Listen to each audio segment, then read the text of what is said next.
Well, hello. This is Jeff with Final Boss Editing. My other co-editor is not here right now, but what I'm going to do is one of my friends wrote up a kind of beginning to a novel, posted it up on his Heroku app, and I said I would try to take a look and edit it for him.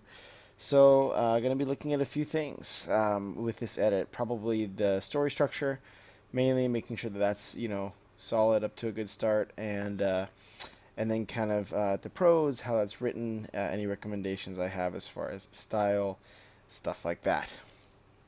So, off we go. We'll be taking a look at this first story. So I don't have too much knowledge about this. I can actually click on their about page and see if it talks about the story. Okay, here we go. This is going to be kind of the plot summary. Many years ago, the people of Vajhek ravaged each other using an ancient magic. Ravaged. It's an odd choice of words. Ravaged is usually some page. It's about I don't know, that always has some strange connotations. Something worth considering.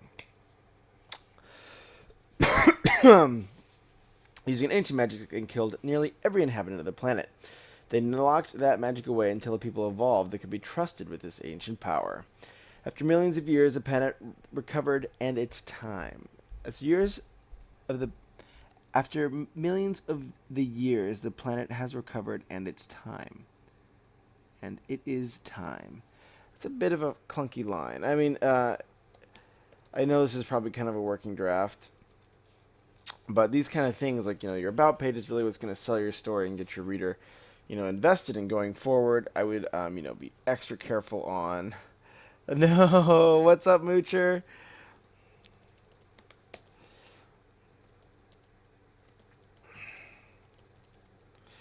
Well, I'm sorry you can't sleep, but you're welcome to hang out as long as you want, Moocher.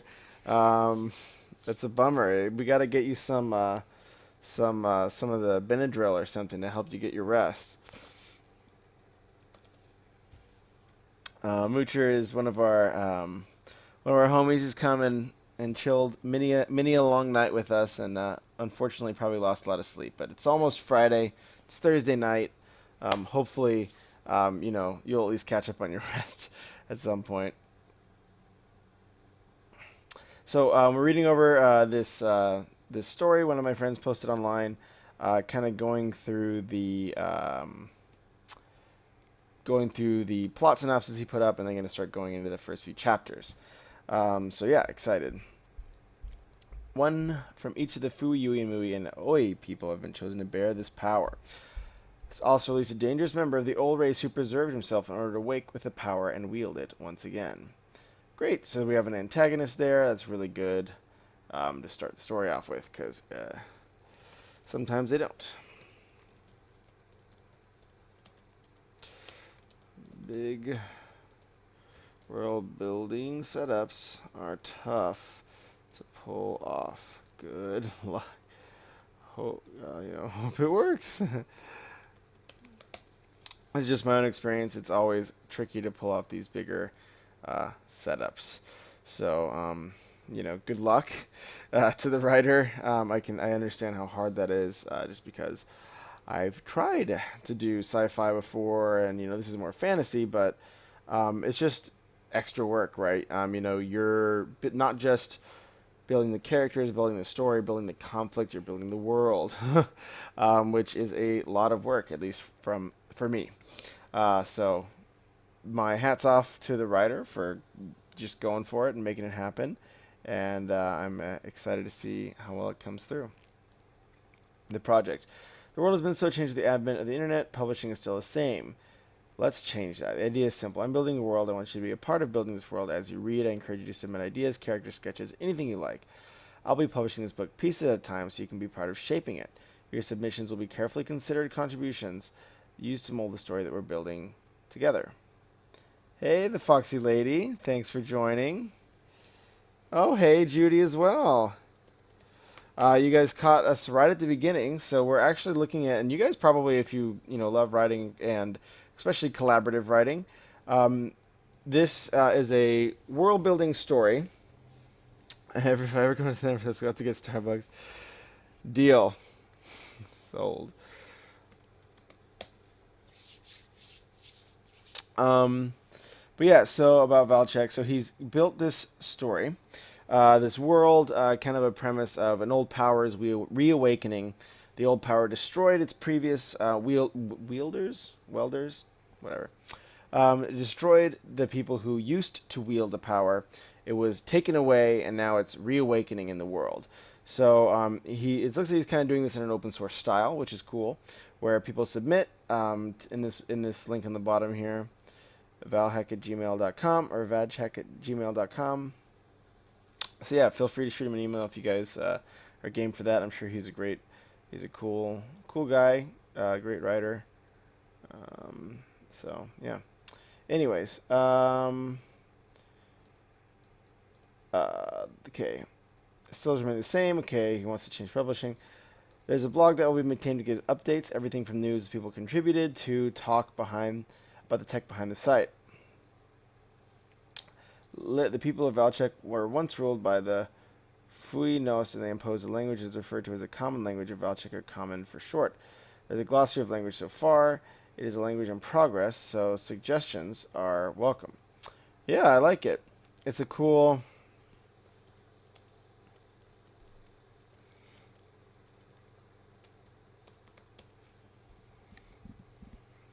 It's a cool world. So we're going to actually, he's already written the first few chapters, so we're going to edit those and kind of talk through, just how the prose works, how well it's fitting with this overall structure that he has as his goal, and just kind of talking from there and saying, hey, what will we do differently? What will we kind of keep the same?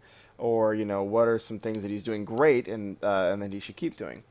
This is for you. This section with the README, it's fairly simple. Heroku hosted Ruby on Rails blogging platform. So then this is all the really smart guy stuff. Not for me.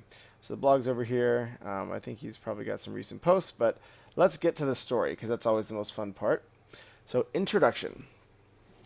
The Guardian.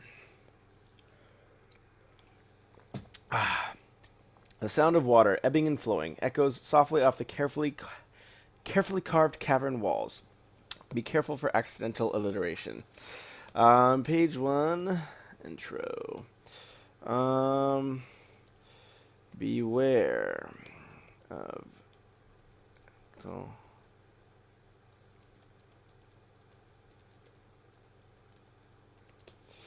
that just kind of comes through in prose and your readers notice it. If you created language sounds like Native American languages. Nice touch, create language sounds. I will put that in the notes. Is there going to be a language system? Like Native, oh, well, I guess that...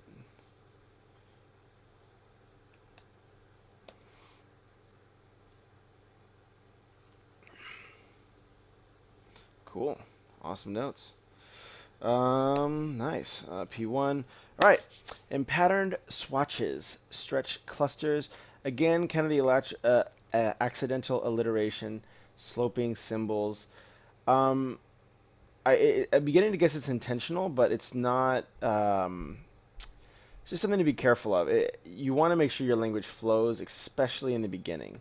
The very first page is legitimately the most critical one in the story every single time. That's the thing that you have to have pristine. So stuff like this, it kind of is not necessarily bad, but there's these lyrical devices that are taking me out of the story. That's just something to consider looking into. The sound of water ebbing and flowing echoes softly off carefully carved caravan walls. In patterned swatches, stretch clusters of sloping symbols, etched all across the stony expanse. Untouched by eons, the glyphs whisper stories only the ancients can recall, and as ageless as the stones that have remained unfazed by the millennia. So, this is a very abstract opening. Hey, what's up, Silentwillow? So this is a very abstract opening, and usually one of the things, and this is a scene description in abstract. So one of the things I'd be really, really careful of is abstract openings sound cool, or just run the risk of losing the reader. I mean, it's a safer bet to start concrete because you're doing a description. It's in a new world that you've built, and then your reader is going to be kind of like, where do I go? What do I do? So having something a bit more anchoring to the reader is important. So I'm going to keep reading just abstract openings. The risk of losing the reader. Consider simplicity and consider and clarity. It seems like it's taking me a lot of thought to piece this scene together, whereas I want to get straight into the story. Give me a scene that's just really ready to go. Starkly, in contrast, it's a monolithic cube, all straight lines and effectiveness. I don't know how a cube is effective. So using an abstraction like this, let the reader come to their own conclusion. I want to, the author is the eyes of the reader. Very true. Yeah, I agree. The one thing to consider, though, is the author is trying to guide the eyes of the reader. I would actually say, and let the reader come to their own conclusions. By saying stuff like effectiveness, you're telling the reader what to think, whereas instead of giving him a scene and letting the reader draw their own conclusions out of it. So that's just a choice that I probably would have made differently. I don't think it's necessarily like bad here, but it's a harder thing to pull off, especially in the beginning of a story. It floats in the center of the cavern. Its smooth surfaces seem expectant for what has never been known, but it continues to bob slowly up and down. A soft whump interrupts the scene of whispers and rushing water. A swirling emerald green glow, another alliteration, green glow, abruptly fills the stagnant damp air, seeming to warm the space to life. To warm the space to life.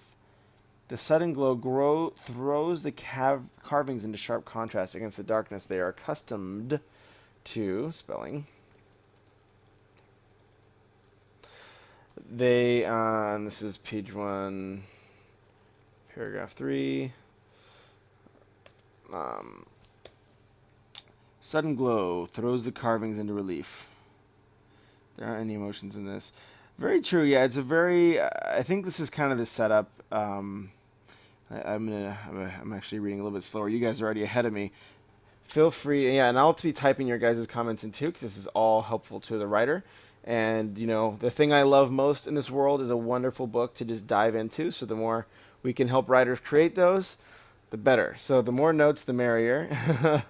Consider using emotion to lever to spark reader interest. And let me know if I kind of copied that note down right, Judy. The sudden glow throws carvings into sharp contrast, and the darkness they seem to delight at this awakened relic as they dance across the stony surfaces. With time with the writhing emerald mist that fill the mysterious cube, a whirring noise starts up and slowly increases in intensity, punctuated by more soft whumps and increasingly regular intervals. The cube no longer bounces as it floats, but holds in space as intentionally. The swirling mist accelerates. Suddenly, as the cube came to life, the glow dissipates and returns to the room, to the steady emptiness as before, to sleep for 1,000 years more. This is the guardian of the planet, Vajhek. The guardian has been here, legend has it, before time began. It will outlive any being on this planet, but today is a great loss, and the guardian has yet to realize it. At the lower corner of the cube is a scar on the otherwise flawless edifice. Almost invisible to the eye is black glow. Contrary to the emerald glow, it seems to cool the room, taking the energy for itself. The guardian has slept until the next awakening, but the magic of the unraveler sparked life. It is wise to be wary of an unraveler in any capacity, but to this first of the unravelers, only the deep magics can face and live, and he has 1,000 years. Okay, so this is one of the risks you always kind of encounter. Yes, I completely agree. These are all actually really great notes. I think he can see the comments, but I'm just going to copy and paste them just in case he reads them as well. just the text notes that I'll also send him over. Also, one risk, risk in sci-fi is always beware too many made-up words too early. You know, your goal is to anchor the reader at this stage and bring him into a story, into a character he cares about. I think Judy, you hit on a really great point, right? Where you're saying, hey, there's not any emotions. I'm not getting pulled into the story on page 1. I don't really care about anybody yet. I'm gonna have to refill my glass of water. I'm like, all my bottles are empty. But there's a few things. So it's a lot of description and a lot of very, very specific description, but it's very expositional. So it's not telling me, it's telling me just a mechanic of what's happening. Like this is happening and this is happening and this is happening. And there's this, the Unraveler is here and there's some other stuff happening. There's not much context, so it's pretty lean on context, but has a lot of mechanics. And you actually want the inverse on this. You want the inverse of this in your early scenes. You want the reader to get that context, to dive in.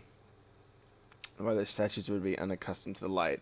Yeah, I think, and that's another thing is, so great note, Silentwillow. I think that brings up the same, or like a similar point to where we're saying, hey, we're using abstractions in our scene that the scene hasn't earned. It's sort of like saying, like, would seems to be an odd descriptor. Show, don't tell. So you're right. So what you're pretty much, and this is like what a lot of readers will say is like, even when they're editing my writing, Jeff, you told me that they were unaccustomed to the light, but how do I actually visualize it? The reader is looking for visual cues. They're looking for dialogue cues. They almost want to watch a movie in some sense in their mind, right, when they're reading a novel. So what he's telling you is what to think. He's telling you that, oh, these things are unaccustomed, but he's not giving you a visual frame or like a world frame to see it. Like the statues, like the statues are covered in lichen because they've been in the dark, or like the darkness, like that's a hard one to draw, and that's why that's jarring, because like you can't really describe a statue that's unaccustomed to light. You have to just have a crack of light go in, and then also it's tough not starting with a character. So I think the note, so I'm gonna go through chapter 1, 2, and 3. They're all really short, so we can probably do them all together. And so the scar on the perfect cube of legend. That's true. Telling the narration versus making a full experience. Absolutely. I think you guys are hitting it right on the head, right? Where it is saying so we'll do page 1 notes, overall, and we'll just kind of do a quick page line edits, and then we'll do an overall, and we'll jump to the next page. I want to make sure I'm not losing my edit with my other cool little things. Here we go. I'm actually going to have to page down a little bit. All right. I think that looks a little bit easier to see. Okay, cool. So the page 1 overall is show, don't tell. Descriptors like, unaccustomed to light is hard to visualize. Make me, the reader, come to the conclusion through your description. A lot of strange words and situations without much context leads the bit confused. I think the one thing is, he is a really good writer. Good writing skill. Great word choice, etc., but focus on engaging us with your story. Also beware of alliteration. That's just my own, unless it has a clear purpose. It's okay if it's intentional, but it has to be purposeful. Not just like, oh yeah, I did some alliteration on purpose, but it has to have like a reason. I'm going to try my best to pass out. Sorry to cut. No worries. Good night. Night, Moocher.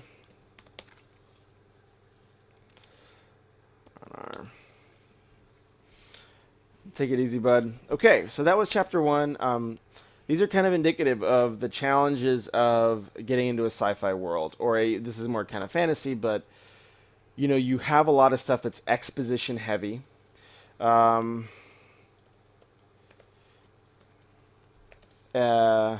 Be careful handling this. I mean, that's just like a huge risk. Like sci-fi, you have to get. That's the challenge. Like you're not just communicating the story, you're also communicating the story and a world and all these new rules and all this other stuff. So you just have a much heavier burden on your writing right from the get-go, and we can see that kind of tension showing up early on in this draft. So let's go to chapter 2 or chapter 1. That was the introduction. I'll let you guys actually read a little bit. His heart dropped to his feet. The gravity threatened him where he stood. Oh, you're actually exactly. And I think you're I like the way you put this, Judy, because I think, and I'll actually go back to the first page where she can kind of see that.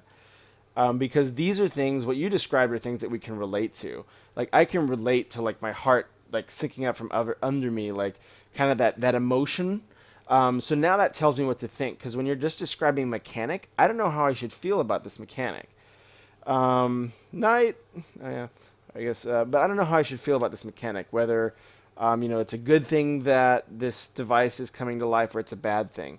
Having someone express an emotion is something, one, the reader can relate to, and two, it gives him the context without telling him that, you know, this is, you know, that this is a bad thing that's happening. So I think you're right on. Like that's a very good intuition, a very good technique, and you know this will. I'm gonna send him the video after this, so then he can kind of see. Oh hey, these are the different pieces that you know to kind of be aware of. Okay, so chapter 1, Nakana. The drawl of the councilman melted Nakana into a state of boredom, rarely seen in such a historic. So this is another state of show don't tell. This is and this is something that's very. This is not going to help, or this is a tough thing to have as the very first thing in a chapter. You want something very visual, very engaging. Show me this person talking, being boring. You know, kind of avoid narrative summary. This is kind of like a summary. It's kind of saying, okay, he was really boring. It always surprised me kind of how much these meetings were. But start with a scene is what I would really recommend, where it's like they kind of leaned on her elbow, her eyes rolled to the ceiling. You know, his voice kept droning and droning. Like those types of things tell me boring, but they're also pulling me into a scene. So those are the ways I would kind of approach this, because you know, Judy's kind of bringing up that great point where she's saying, hey, look, I want to be into this scene. You know, I want to be in the scene. I want to get plugged in. And, you know, this is kind of a very slow plug. Like, you want to start working with scenes and kind of moving away from narrative summary and exposition. I'm going to be right back. I'm going to grab a glass of water. It'll take 2 seconds, but I'm about to go cross-eyed.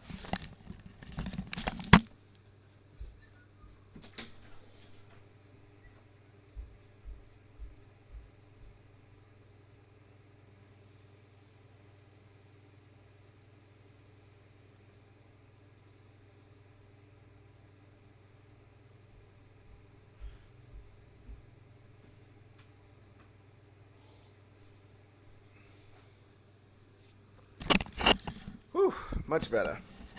So what's the first impression? So that's actually a very good point. You know, like, I think the first impression is critical. The first time we see a character is critical. The first kind of real chapter is critical. Oh no. Let me see. How's my internet doing? My internet looks good. So, yeah, it looks like it's been in the green. Low drop frames. Take it easy.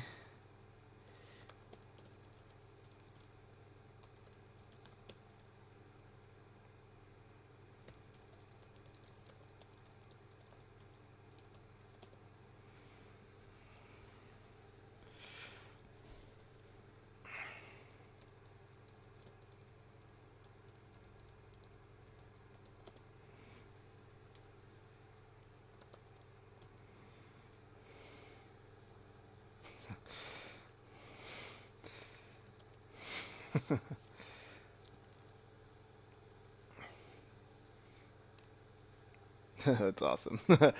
That's like the dog ate my homework. I love it. So yeah, so pretty much what we were talking about Silent Willow was just more that um, there's kind of an in the in the first in the first scene here. So we kind of went through the introduction. Now we're in the first chapter. We're introduced to a character, but it's kind of a very abstract introduction. So it's very expositional, where it's telling us that person's bored, as opposed to showing us, hey, this person's bored. Like them leaning on their hand, giving us visual cues, giving us scene cues.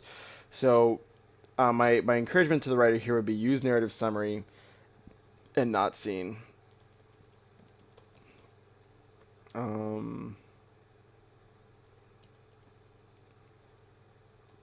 Let's do page 2. Use narrative. Don't use get into scene. Leaned on arm.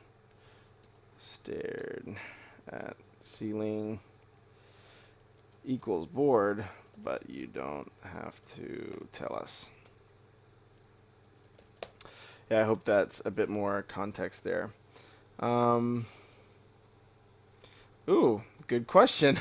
I didn't even notice because I haven't read the second paragraph. I got stopped in the first paragraph. Beware tense changes. Tense. I'm gonna check your spelling of tense because my brain is like fried. TNS, yeah, okay. I was like 10 changes. Yeah, I'm a good editor, but sometimes my just spelling is just. You have that word that sounds a certain way in your brain, so I always just have to fact check it.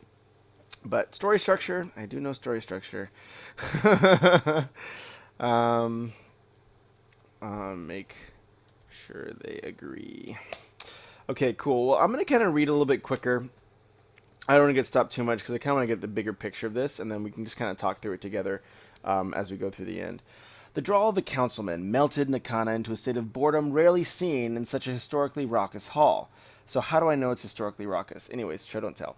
It always surprises Nakana how meetings such as these, that held sway over so many people, could be so dull.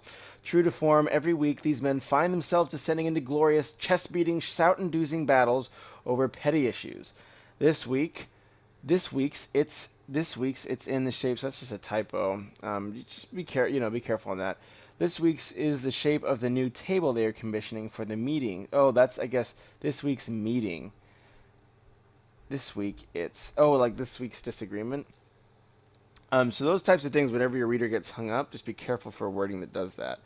Because that will definitely slow down the read, which is something early in the draft. You want, like early in a story, you definitely don't want anything that's going to stop your reader. Because I was planning on like cranking through a few paragraphs, but this was like, it sounds so weird. I have to write something.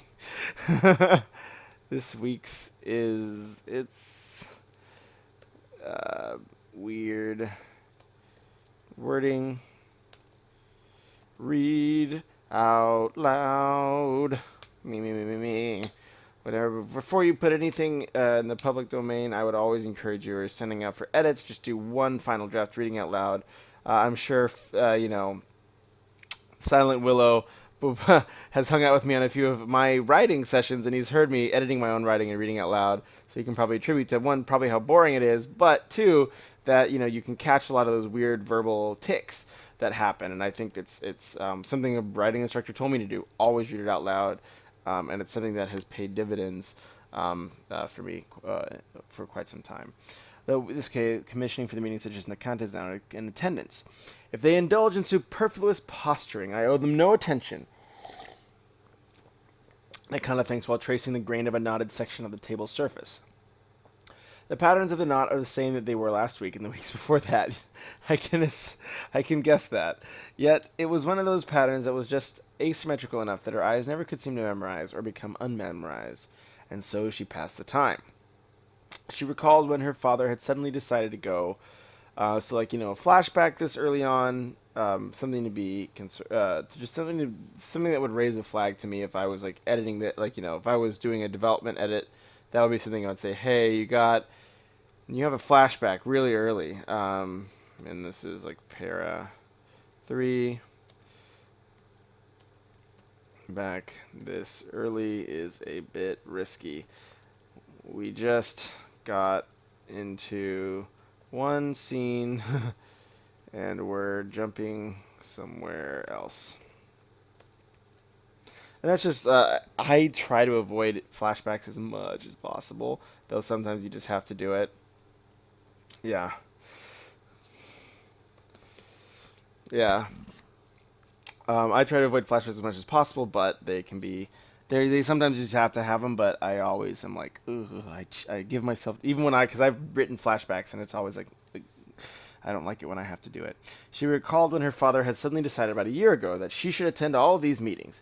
He shouted at an assistant that she needed to become a presence in leadership as the chief of their hollow, and with only her as their heir. Chief Chico was attempting to groom her for leadership. It was a great honor to be sure. No woman had ever held office this side of the River Yun. Nakana was so grateful to her father for always treating her as an equal in all things, but this she could not acquiesce. To always fight against men who wished she had no seat at the table would make her an ineffective leader without ever having donned their Hallow Chief's cloak. Nakana had resolved long ago that even though she was far better suited to leadership than the old air-wasting windbags that sat in seats of power, she was never going to pursue leadership. So there's a lot of exposition with not very much conflict.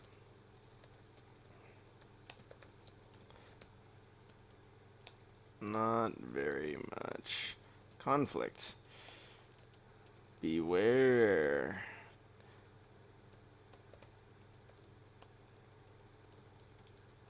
And boredom does not count as conflict.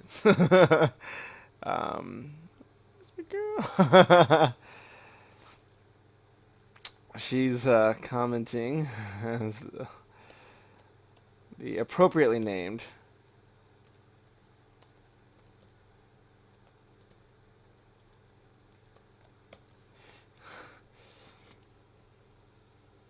also true. Good point. How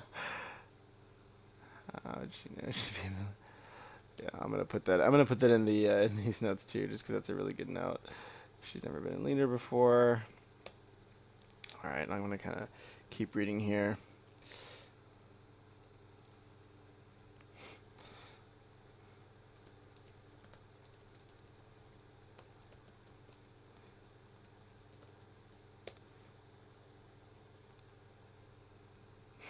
Excellent, excellent. You gotta just be sure to like rub your hands like this when you're watching. Cool. So we Johnny, if you want, you can kind of read the first paragraphs. We're just kind of going through a story of a friend of mine, kind of going through some development edits here and just saying, okay, what's working in this scene, what's kind of weird, and what can we do to improve it. He shouted and insisted that she needed to become a presence in leadership. As chief of their hollow, with only her as his heir, Chief Shiko was attempting to groom her for leadership. Okay. It's a great honor. Nakana had resolved long ago that even though she was better suited, which was not really sure. It's all in the snicker, not the... good point. Besides, she had been studying to be a healer since the red dawn of her womanhood. That's kind of a awkwardly... That's kind of awkwardly phrased. Oh, man. The red dawn of her womanhood. That sounds kind of weird. Nakana was naturally drawn to tending the sick, and she was always taking care of her foster brothers in her youth. Okay, this is another show don't tell. I want to have a scene. I want to have a scene of her tending the sick. Don't just tell me. She's a big fan. So that's like not a bad thing, but it's like one that's symptomatic of just like what will really take away from the flow of your narrative. Like if you're telling me like, hey, like she really likes doing this, but you never show me doing it, me as the reader, I'm just not gonna buy it. I'm just gonna be like, well, I don't know, like she's just in leadership meetings and not really doing anything. She's poking at like a thing on the desk. Yeah. Got that. Thanks for the clarification. Oh my god, I'm gonna just like I'm not gonna be able to finish this because I'm gonna be like, yeah. So exactly, word choice can be a bit jarring. So be careful with be careful with your word choice, especially early on in the narrative. Unless you're like, George R. R. Martin, and you have just like a bunch of horrible words. She memorized the herbs of healing taught to second-year apprentices when she was 9 years of age. Okay, so she's a genius. Great. Knew firsthand about the terrors of the Crimson Plague. What the frick? Is that the same thing? She had caught the disease a few years ago. Let alone she once recovered, she could tend others with impunity. I hope that's also not the same reference as above. The crim.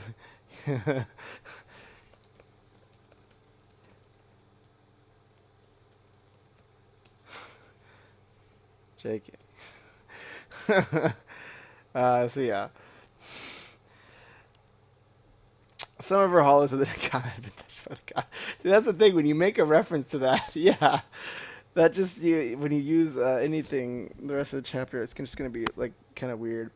Okay, she'd been studying the healer. Some of her hollows said that Nikana had been touched by the gods, but she thought only about how to attend her charges. This is another great thing of showing, don't telling.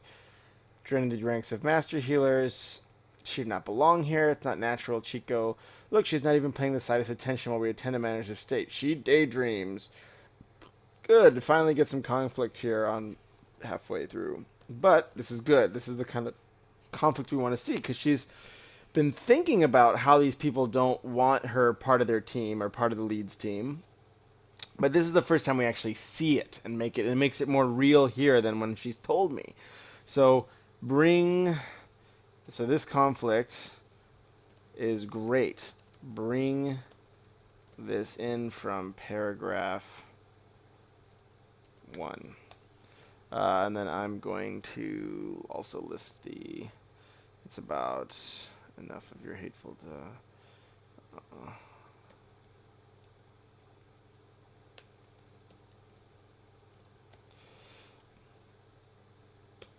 okay. Cool. Enough of your hateful tongue, Hita.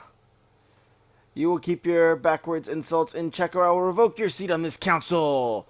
Big leagued. This is my daughter. Her father was standing now. Okay, well then that kind of like also takes away from the hero, because no one likes a hero who can't stick up for themselves. Her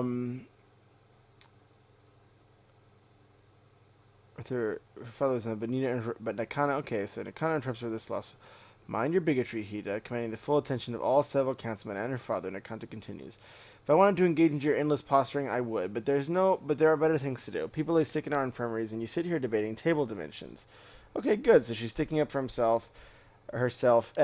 And honestly, one of the things they say about the most important thing in a draft is when to start. And 90% of people start too early. So what I would almost recommend is starting from here. It's like deleting all this and starting from she does not belong here. It's not natural. That would actually kick your scene into gear. I would actually care a lot earlier. P2, I would even start. I would consider cutting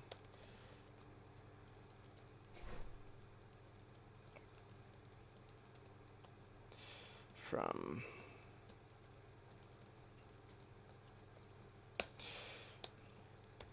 okay. Enough your hateful tongue. Okay, good. She sticks up for herself, and you're actually showing us that she cares about the infirmary and she's willing to stick up for it in front of the leaders. That's a much better signal to me as a reader than earlier when she's just like, I care about the sick. That doesn't really stick as well as if it's like something she's putting at stake. Like she's putting political capital at stake to talk about, her sick friend, like the caring about the sick. So that's much more indicative of where her loyalties lie than her just saying that she cares about the sick. Sort of like if you're like, oh, like if you tell someone you're like a really good computer programmer, they'll be like, sure, great. But then if you actually go and like code like AI or something, then people will be like, holy crap, you actually are a really good computer programmer. the difference between showing and telling, kind of putting the proof in the pudding a little bit. Okay. Mind your bigotry. Okay, if I wanted to engage in your endless posturing, I would, but there are better things to do. People lay sick and on infirmaries, and you sit here debating table, okay, blah, blah, blah. Absolute loathing drips from their sharp glazes. And it kind of looks to her father, who appears to be holding a laugh back with limited success. She shot him a look. They both knew she was sorry. They both knew meant she was sorry. No longer able to sit under the staring seven. They kind of lithely. Be careful for adjectives. Be careful for, trim adjectives.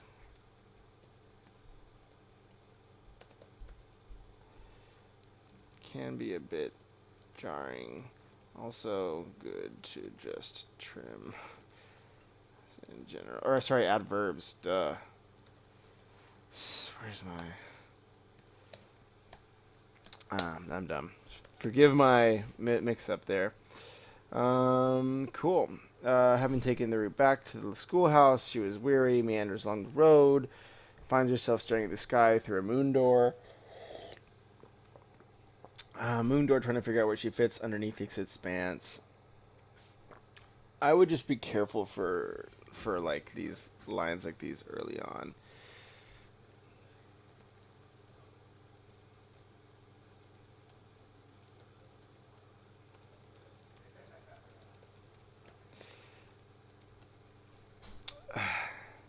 Yeah, it just seems a bit. It's hard to say. It just seems a bit like kind of unearned and cliche because like, and that's not like a bad thing. Like I do the same thing in my writing where you're trying to get like this emotional moment and set the character up like staring at the sky. But I would really challenge you to find a different way to approach that particular one because it seems a little bit unearned because like there's not much significance in her looking at the sky versus looking at the the walls of her old town. It's just I would avoid kind of moments like this unless it's like really necessary to your story. But this doesn't really tell me much about the character. It's just kind of like a funny beat. She catches herself handily as one of her feet snags on the rough wooden rungs of the ladder. Right to the lofty attic space, she retreats into these moments. The moon door reveals a sliver of sunshine that warms Nakana. She takes a breath to settle back into herself. She rattled from her uncharacteristic display of anger. Nakana feels outside of her normal self-space. How do I know this is uncharacteristic? I don't. I think all we've seen of her is anger.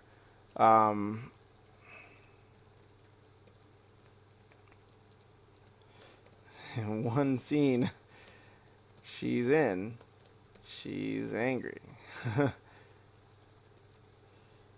Don't tell. Yeah. Feels outside of her normal space. Shivers is okay. Skin 7 are surely out of their minds, but I will have Sheol to pay for that outburst. Nakana thinks wryly. Another, be careful of adverbs. Delete that. War is brewing. In the coming time, unity will be more important than anything. I just wish I wasn't the only one to understand that. I will patch things up with them individually, handle them one at a time, but together they irate me too much. That's kind of, I would just do frustrate. That's kind of a funny word agreement. It kind of spends the rest of the evening playing the day. So yeah, okay, let's just do overall for this chapter here. So I think good, good control of writing and wording. But I'd avoid being too verbose if it takes away from the flow of the story. The other note, get to the scene, into the scene early. Thinking and pondering are great, but readers usually want to see conflict and characters being challenged early in the draft. Yeah, any notes? That's my problem too. Any notes on this one? On this section, guys? Too dang verbose. Hence edits. Well, there's a funny quote by I think Mark Twain. I don't know if it's actually by him, but it's like, every time you say very or use an adverb, change it to damn, and then your editor will delete all the dams, like he was damn good, or like, something like that. It just is a great way to avoid kind of the overwriting. And usually overwriting comes, in my experience at least, and I guess I can't speak for everybody, but this is when I see myself doing it, is when I don't trust the reader to be able to get what I want him to understand through the scene description, through the character actions. The only two things there you just want to get into the scene. The only things you should be writing about, not what they think or not what not what they're like pondering. You should be writing about what's happening in the scene, what they say, how they react. There has to be like action movement. You don't want this kind of stasis around just like pondering. Should communicate what the character thinking. Not, don't tell me. So when she, had this outburst about this person's bigotry, I knew exactly what the character was thinking. You didn't need to tell me that she was frustrated. So those types of things are, helpful ways of, tightening up the narrative a little bit. All right, chapter 3, the final chapter so far in this in-progress draft. Bum, bum, bum. All right, let's do it. The searing heat of midday sets heavily upon the landscape, but it lifts the spirits of Kura. Ooh, another character. Oh, no. I mean, the reason I no about lots of characters... Chapter 2, page 3. Be careful. You have a lot of characters early on, and it will be difficult to keep track of them / care about one. Yeah, be really careful about a lot of characters. That's just like the one thing I can't emphasize that enough. Having a lot of characters early on is possible, but it will make this story extremely challenging to execute and to have it be a cohesive whole. It's just so much harder to manage when you have multiple protagonists, or even if this isn't a protagonist, having a lot of different characters early on. As a reader, I don't know who I should be rooting for or caring about. You really want to just narrow it down, almost with vicious, structure. Just trim those characters down as much as possible. I just like I've read a lot of screenplays especially that encounter this problem, and it's like your heart like sinks because it's gonna be like, oh my god, they just made this job 10 times harder on themselves. Like once you have like one big character, two big characters, three big characters, they all get their own scenes, and you're like, oh no, this is about to be like a huge challenge for the writer. And a lot of people, if this is their first or second thing they've really attempted, even I don't have the skill set to manage that. Like, so it's a really, really hard choice to make, and you're throwing yourself a huge challenge. That's something that I'm gonna spend a little time talking about, because I have that like editor chill where I'm like, oh no, like it's gonna be really hard to execute, because it just makes it a big challenge to execute on something like that. Paces the tent, city of Shamaru with renewed joy every time he looks skyward. Show me, like a big smile on his face. What does joy look like for Kura? Don't tell me he's joyful. Show me a smile. Show me a grin. Show me the sun reflecting off his like grinning, teeth. Whatever. That's a bad example, but give me the scene. Don't give me the thing I'm supposed to take out of the scene. Give me a scene that gets me he's joyful. Don't tell me that he's joyful. Paint a picture in a scene that makes me be like, oh man, this guy's really joyful. He's like smiling and the sun's shining off his teeth, whatever. Yeah. Bright days like these ignite something carnal in the belly of every man and woman and child born of fire. I, okay, cool. Smile spits Kura's face, but quickly realizing his mistake, he wipes his lips with the back of his hand, right to cover it up.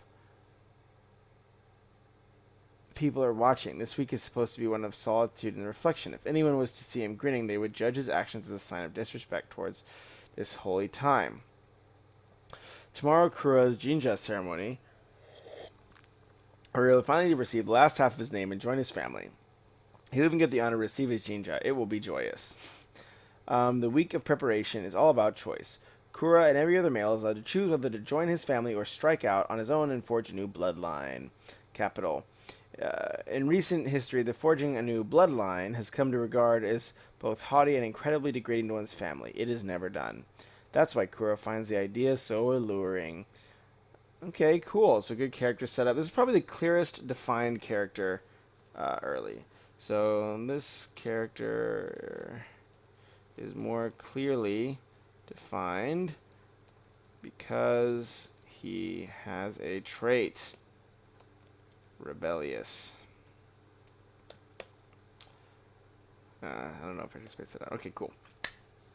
Any other comments from the kind viewers? Feel free to type stuff in. Be like, I like this, I don't like that, or vice versa.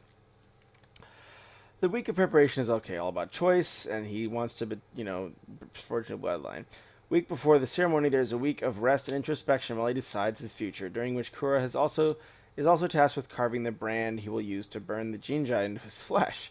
It's a solemn, wonderful affair. Jinja nor sorry, as the adage goes. Bloodlines are forever. Jinja nor sorry.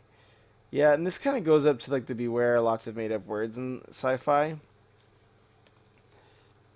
Lots of made-up words in sci-fi. And funny turns of phrases the reader doesn't get.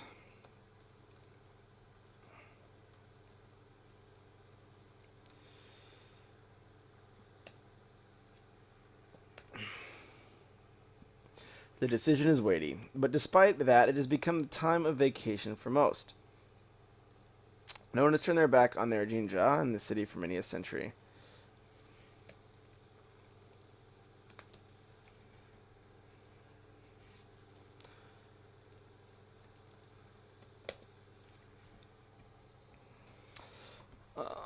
Nevertheless, the decision is weighty, but despite, no one has turned their back on Jinja in the city over a century. The act of forging a new Jinja is a vestige. Of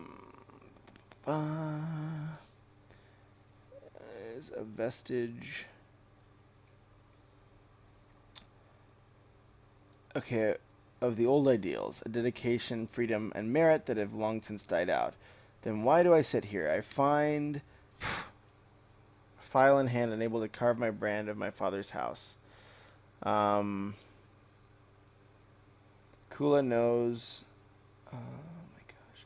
He'll probably decide to go along with tradition and follow his father. It's a good, honest work in masonry. In time, he would find himself a good partner to take as a wife. He'll raise a few kids, get them better childhood than he endured. Honest work is in short supply these days. War torn. So a lot of exposition.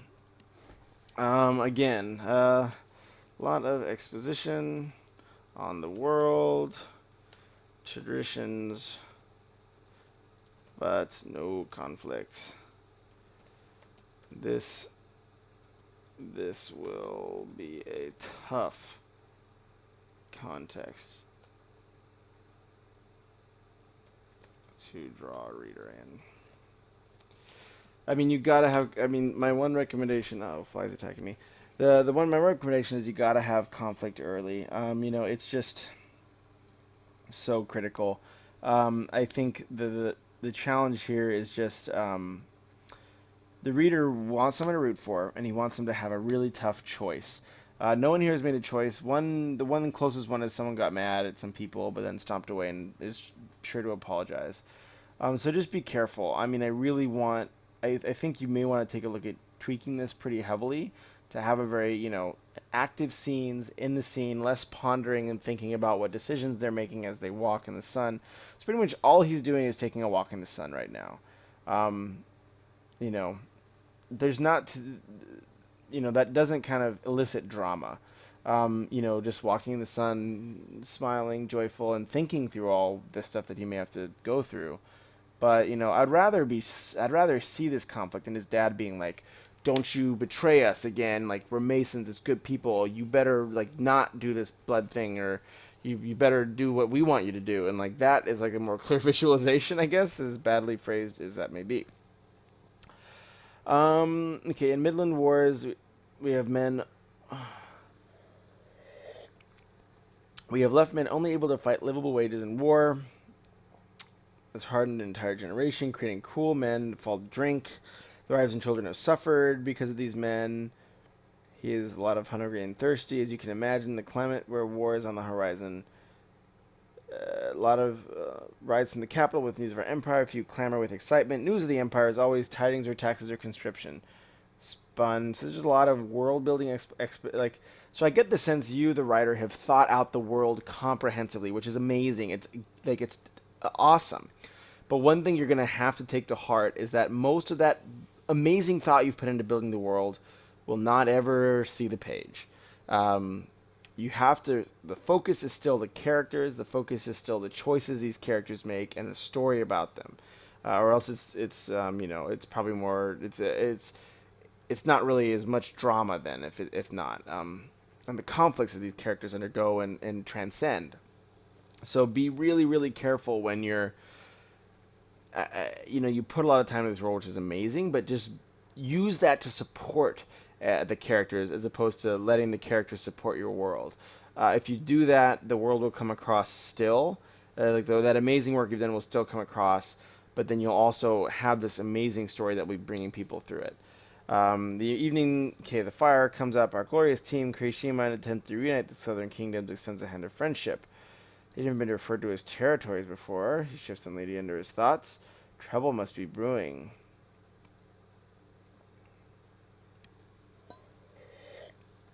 We all know that unity of times in the Great War was great imperative.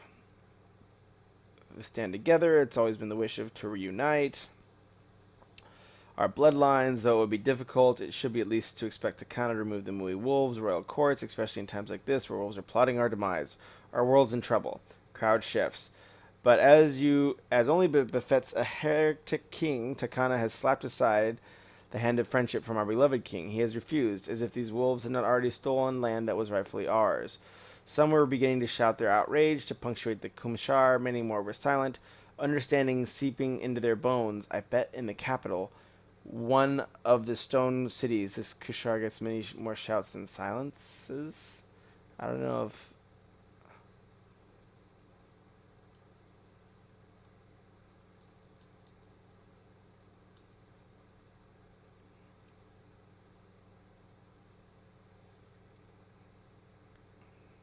as if we should bow before the will of these dogs. Therefore, our beloved king has decreed the northerners to be heretics, impostors sitting on a borrowed throne. The south will always be the true seat of Fuanos. So something big happened, but we don't really have much context. So I get some big political thing is happening, but I don't have the context. Just there's just a lot.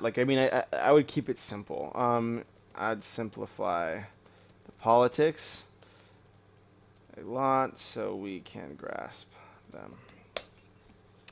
Groans. Okay, so it's obviously something bad because he's groaning, which is good. You're showing that. So good job.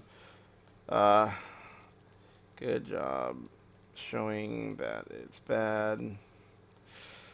And one thing to kind of think about, though, is there's really no other context that we have besides him groaning to know that this is a bad thing. We will raise Moinost, cold belly decadence, with the Inferno. We pure-blooded Jihana will reclaim our rightful domain over the world. Sharp divide between the frenzied and resigned. Those who mourn this more wisely retire to their tents. In his tent, he sets to brooding. Beware the brooding hero. I don't know if he's the hero. Beware the brooding character.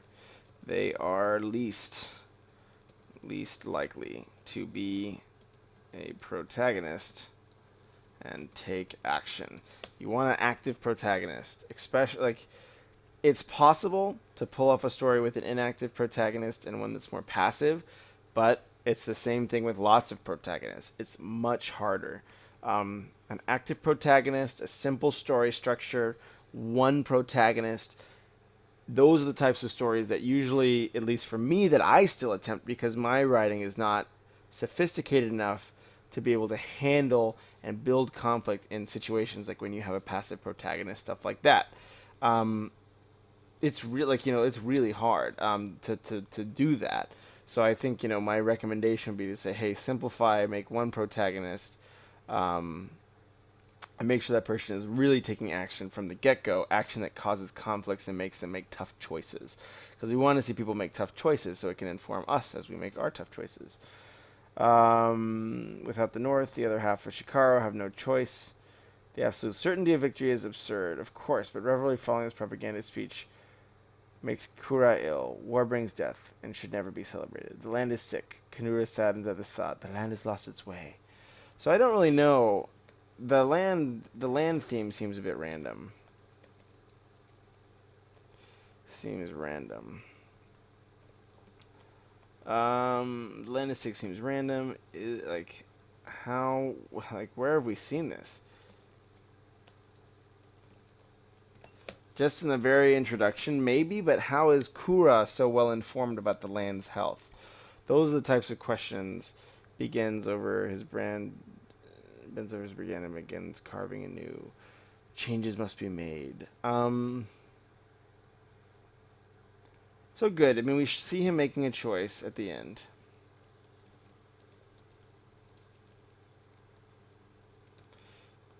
I'm guessing he's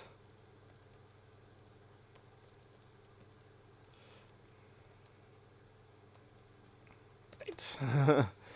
Cool. So yeah, so those are kind of the main things, and I think for overall, I don't want to keep you guys up too much later, just because I know it's already running to be 11:30 on my side of things here too. But interesting.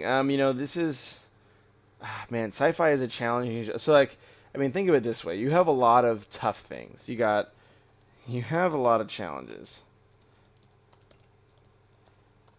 Sci-fi, or like fantasy, big world, multi characters, and passive characters. This is going to be tough to pull off. I'd recommend removing as many of these elements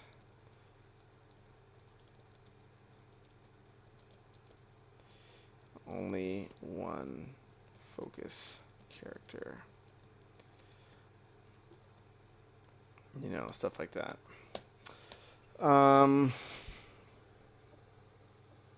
Any other notes from our commenters?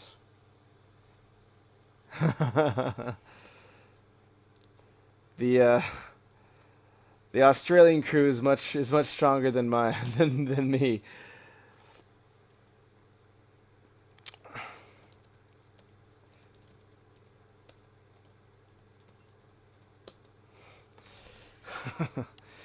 The sun never sets on the British Empire. What a crazy thing to say. I think that is still one of the lines. I think that was one of the lines that I think is one of the reasons it's well preserved. It's just such an amazing show of strength. It's we own the entire world. those filthy Brits, which includes Australia. But no, it's very true. Yeah, but I think the things to kind of really, think about here is focus. Yeah. What was it? I'm a Mediterranean focus in the Brits. That's true. Freedom.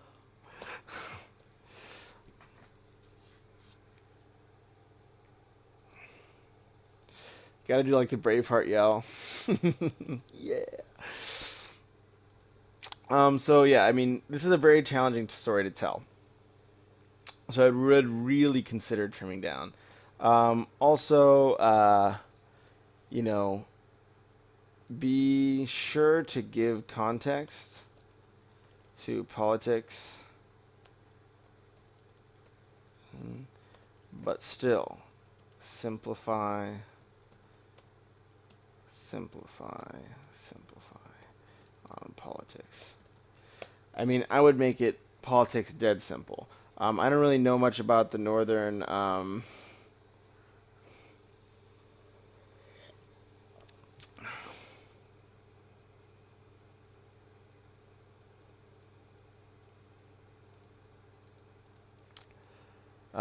I would really clarify on like the politics that are going on in the scene, what the Northern Kingdom, Southern Kingdom dynamic really is, or does it really need to be a focus? I'm not super sure. I would almost, I mean, your kind of goal, I think, would be to have one character that's chosen to, like, I remember earlier it was talking about kind of inherit this power and have his journey guide us through the world. A safer bet than jumping around from a few different in different parts of the world. Something to be that would probably be my approach, just because it's simpler. And simplicity is key. And so these are kind of the main things in my notes. So if you to the commenters, if you guys I think we're like the guy's looking for contributors with his work here. So feel free to contribute. Like I know that we're kind of doing a fun Halloween writing competition. So during Halloween you should post in your if and also Silentwillow, I don't know. I think I reached out to you on this too. But if you're down, we're doing a Halloween just a fun, 2 hours flash fiction Halloween story. Just something fun to do for everybody on Twitch that is passionate about writing.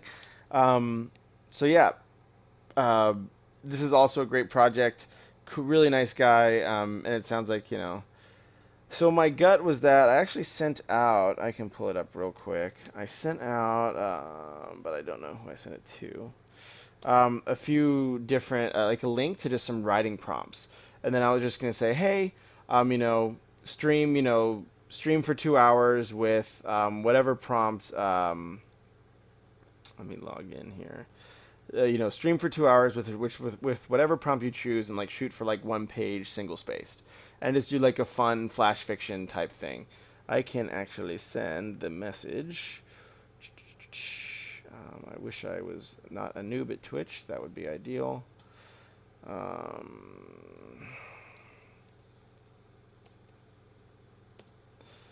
me just go to my profile, which will be the messages. Gosh, I'm such an amateur.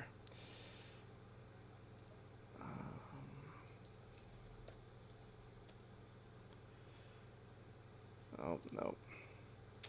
Well, I will send it out. So this, so yeah, I will, I'll send you a message with the prompts. And so it's pretty much, you pick one. There was just a website with some fun Halloween writing prompts.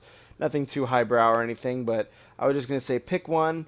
We'll all pick like a 2 hour time slot, and then, we can each stream for 2 hours. You can, I'm not super stressed. You guys can use my Twitch key if you want, or if you want to stream on your own channels, go for it. But I'll shoot you guys an email if anybody else that's watching wants to do a fun little writing competition, or not even competition, but just a fun little writing event for Halloween with us. Also, feel free to join, and I will be sure to message you. I know I messaged Judy because I know she's a big writing fan, but I will make sure that I get you on there as well. But yeah, that's my show for tonight. Very simple. This was kind of a fun story. The things that are really cool about this particular draft is kind of how he's using some of the development tools like Heroku and their collaborative software to build a story and community, which is kind of a really cool concept. I think the things that I see as things that that can really help this piece of fiction is just using some of those techniques of story structure to kind of unify and when is this to begin? So yeah, I should be so it'll probably start next week. So I was just so to Silentwillow's question, I was probably just going to have us. I was just gonna. I sent out the prompts last week, but I'll send them out. I'll send them to you too. They're really simple. And then I was just gonna say, hey, just say a 2-hour time slot, and we'll just be sure to jump on and support you while you're doing it. And then each of us can kind of choose a time slot and just go with it. So pretty much any time next week, just kind of on or around Halloween. It's not going to be super crazy or structured, but I thought it would just be a fun thing for everybody who just like loves writing and is looking for a kind of a cool writing exercise to do together. And Johnny D, I probably will be on and streaming this weekend. So usually on Saturdays the edits for Script Shadow come out. So I'll try to edit those on Saturday or Sunday. And most likely the more attractive person of the of Final Boss editing will be there. So I think the Foxy lady will be online as well with me, helping with her. She's actually really good at editing, but she kind of downplays it. But so we'll go. She'll also be on and editing with us too. So I'll probably be on later this weekend. But yeah, guys, thanks for joining and hanging out. It's always fun chatting with you guys, and I'm not 100% sure about the time specifically. It just because we both have pretty crazy schedules just with work, sadly.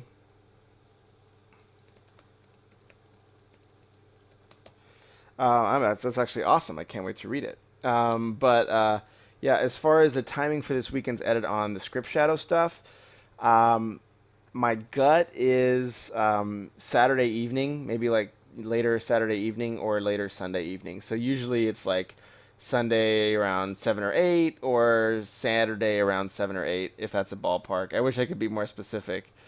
Oh, no, it's good. I love editing. I mean, honestly, I like even stuff that needs more work, I think is always good. Like I'm sure Silentwillow, just from like you seem to kind of have a good gauge on writing stuff, so I get the sense that you will probably have a pretty strong first draft.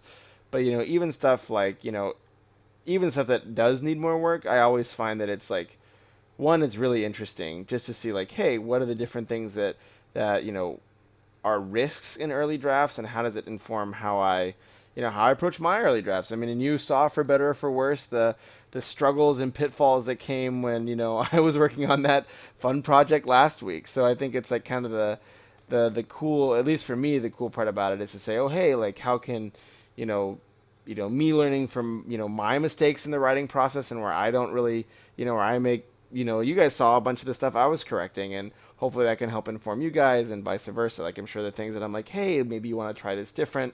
I'll go back to my writing and it'll be an asset. So, I think editing is one of the best ways to become a better writer. That's one of the reasons I started this stream, because I think, yeah, the more people that have a very good editing background and know kind of the principles, man, it just pays dividends, at least in my experience. Yeah, it's all good. That's why you work together in community, figure out something that's better together. Absolutely. So yeah, it's I definitely understand. My first script had a lot of formatting problems, but usually, story structure is story structure. I mean, honestly, the formatting matters, but people don't really care that much if it's just a great story and it's drawing them in. So that would just be my encouragement, is just like focus on story structure, compelling characters. And who cares that much about the editing or about the formatting? Like that can be you know, you can get someone to do that. Like, there's a dime a dozen people who are good at formatting, people who can tell good stories. Those are people who put the work in, and people who put the work in are hard to find, at least from my experience. But you know, um, yeah, sure, yeah, shoot it over. I'm I'm a I pretty much never sleep, so feel free to send it over.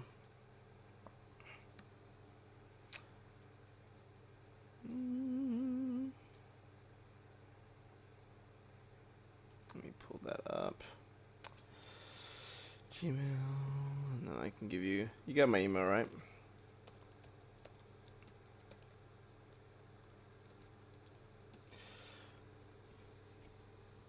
Yeah.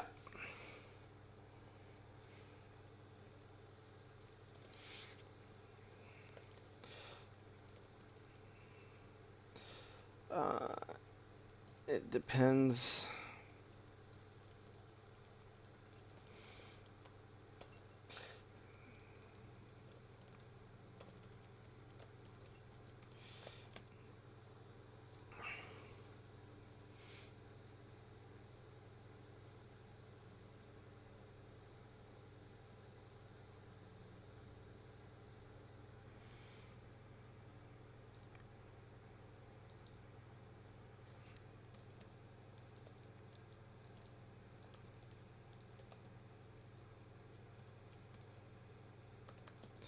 Yeah, and I can kind of, well, it looks like you're typing the question. It just says, so the question is, and it has this crazy cliffhanger. Oh, how do you gauge, what gauge do you use to say?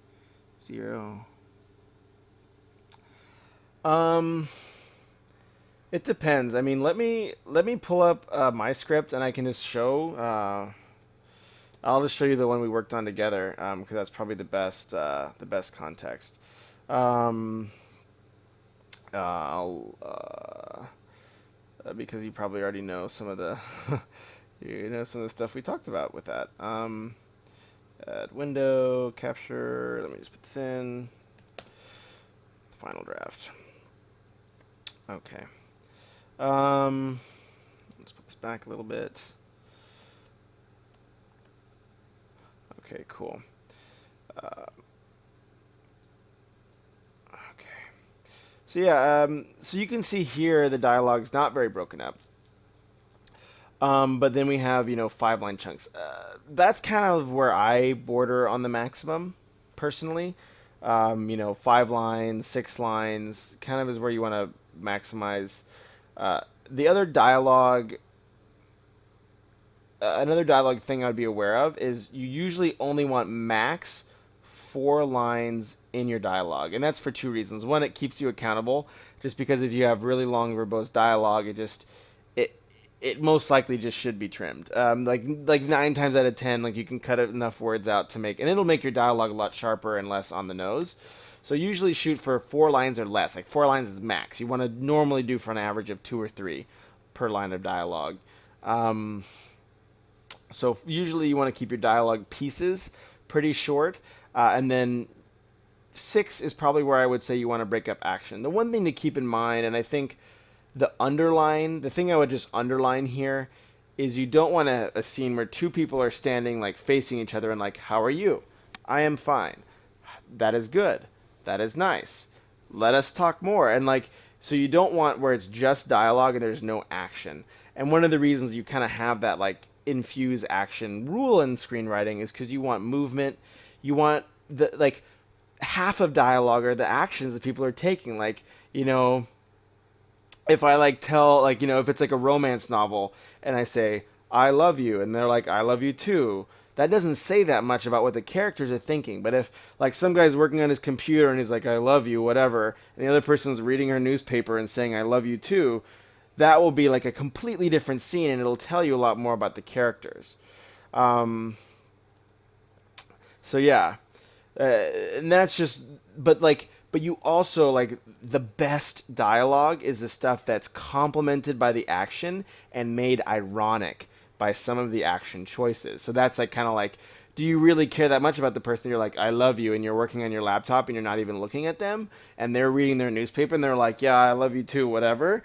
Like those types of tools can be used to get a lot of the characterization and a lot of the character across without having to be more overt. Like that was kind of one of the challenges we saw with the script we were editing today, or the novel we were editing today, where a lot of the characters were saying exactly what they were thinking. They were like, "Oh, I'm worried about this. That's really not good," which is okay, but the better way to usually express that is you want the reader to come to their own conclusion. It's sort of like winning in a video game. You kind of like have that moment of insight and you're like, oh, I get it. So like that's when you can use irony and kind of use those scene elements to say the exact same thing as like, hey, I'm frustrated, I don't really care about you, without actually having the character being like, I'm frustrated, I don't really care about you, and they're like, well, I'm frustrated too. You can have the guy like, I love you, whatever, and then he's working on his laptop and she's like, I love you, whatever, but you don't ever take out the garbage, and like that kind of like gives a sense of realism to the dialogue. It's also not a hard and fast rule. So, a lot of that's flexible. You can, have long trains. I've read it before, but my personal style, I know that having on the nose dialogue is something I struggle with. Like, it's something that's a really an issue for me in my writing. So then for me, I have to use tools like forcing myself to, break up my dialogue. Remember to put an action line in there, to help me overcome that issue with my writing. So I hope that helps answer your question. But good, that's a very, very solid question. But yeah. Oh, another comment just popped in. For Shakespeare's example script, such interpretation of the actions to the dialogue. Yeah. So for playwriting, maybe. So playwriting, it really depends on the genre, right? So the form, like, so playwriting, you're really like, if I'm in like Les Miserables or something in Broadway, part of the value of that form, of the playwriting form, is through the dialogue and through these clever turns of phrases and stuff like that. Just the way film is developed as a form, you're usually looking for more characterization, a lot more of the characterization done in film. So the way I build a character in film is through action, is through the choices they make. No, this is good. I actually, I was just, it's just getting late. Doesn't matter. This is actually a really great question. So happy to talk through it, because this is actually something that is actually really interesting to me, because the different forms have different requirements, right? The type of dialogue you put in a novel will be longer, and it will be a lot more descriptive than what you would have in a screenplay. The type of dialogue you have in a screenplay will be a lot different than the type of not as much. So usually it's through tone. Dialogue is a smaller piece of the characterization in a screenplay than it would be. Like you won't have these big chunks of dialogue that are like, especially in modern films. So if you look at old films, like, and if you read an old screenplay from like the 1930s, they didn't have sound, 1940s or 50s, they had bigger chunks of dialogue because they were coming out of the play and drama form. But the thing to think about is in movies now, you have so much more flexibility with what you can do with the visual elements, and the visual elements are usually very powerful.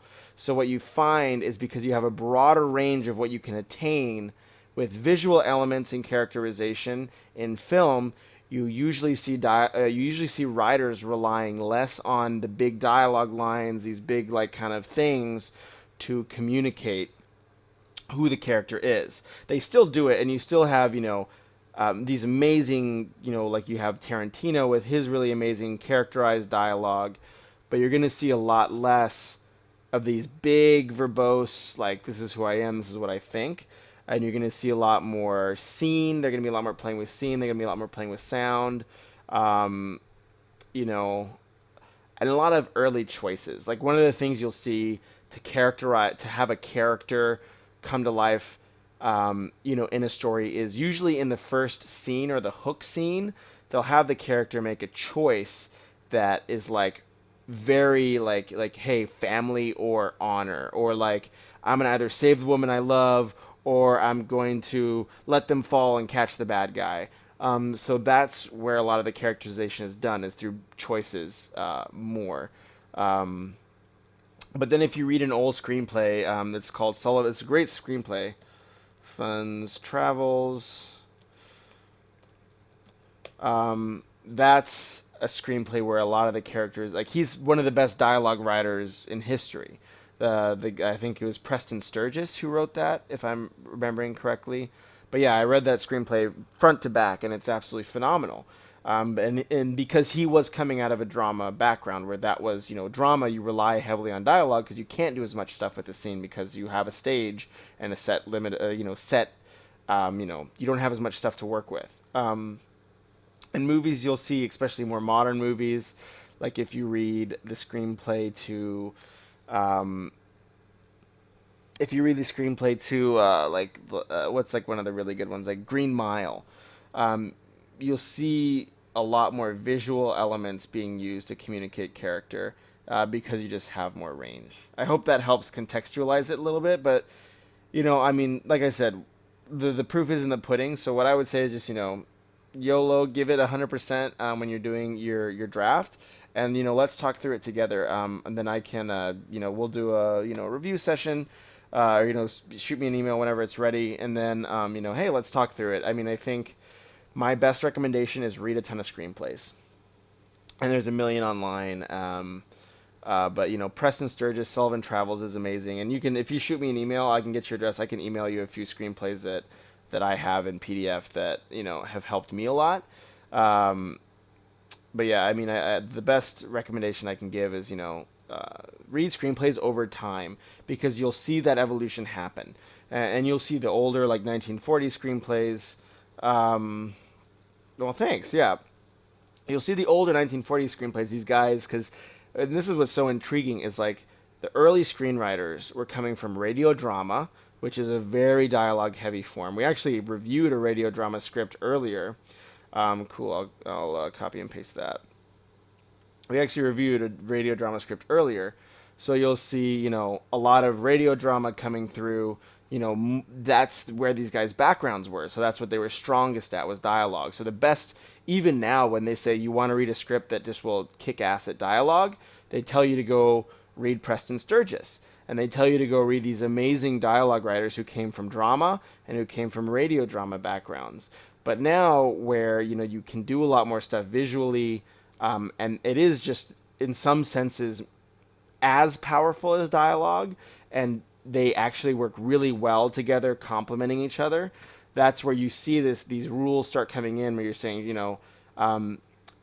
punctuate your dialogue with action, have more visual elements, influencing your dialogue, adding irony into your dialogue, stuff like that. But it's hard. Like, it's easy to say, but really hard to do. And like you can see, even when we were editing the script on the left that I wrote for that little fun week-long project,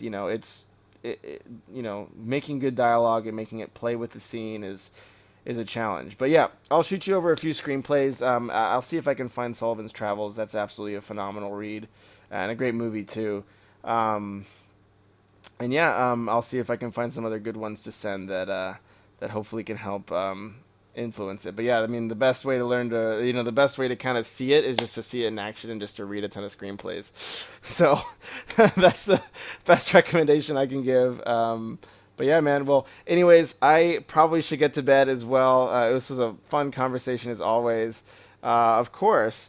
And yeah, it's always a blast hanging out with you guys. Everyone's so cool and supportive on Twitch. I'm very thankful that that able to do this editing stream. It's been an absolute blast. So thank you guys. You make it a lot of fun for me to do this, and I love talking shop on storytelling. So I'll run my mouth for ages on it. So and yeah, so I'll probably be on later this weekend. Probably not tomorrow night, but keep an eye out for the Twitch notifications Saturday night, Sunday night, and we'll catch up. Well, thanks again, guys. Take care.